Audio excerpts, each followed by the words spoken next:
What is your biggest challenge that you've been facing with trying to get students to get more engaged? The U.S. Olympic swim team is swimming its way to Rio, but first they make a very important pit stop here in San Antonio for about 2 weeks. When it's all said and done, and if everything goes according to plan, it won't just be a skyscraper on a plot of land, but this creek right here will have a lot to do with revamping downtown.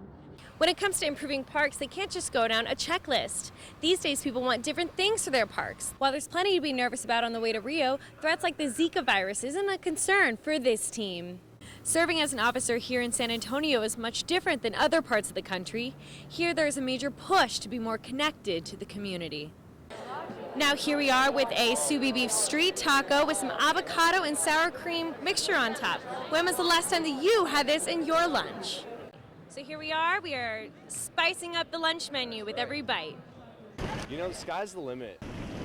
The U.S. Olympic swim team has set up a training camp here in the Alamo City, testing the water on the way to Rio. I got so lucky. Hometown hero Jimmy Fegan hopes to make a splash this year. The San Antonio native has been working towards his goal for 21 years. It's a lifelong dream come true, and to have it here in San Antonio, just a cherry on top of the cake.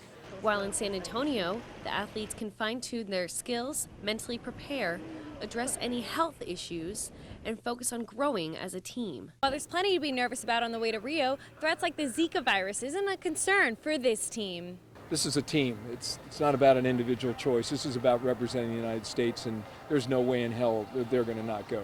I don't think it's going to be a problem whatsoever. With the Olympics getting closer, these athletes' dedication and years of practice are finally coming to the surface. It's not ever just one moment in your life. It's an entire lifestyle. On the north side, Jordan Weynand, Time Warner Cable News. All right?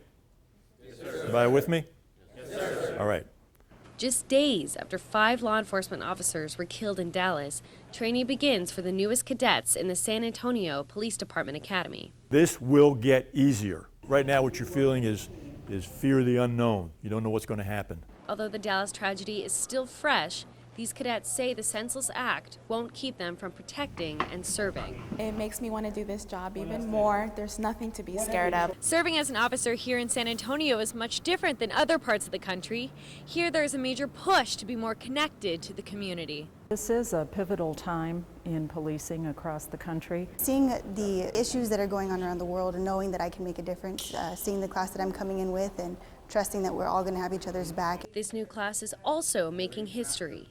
10% are women, the largest number so far for an SAPD cadet class. It's empowering. It's great. We need this for females. Don't be focused on what's going on around the country in the policing world. These cadets are ready to serve and ready to inspire.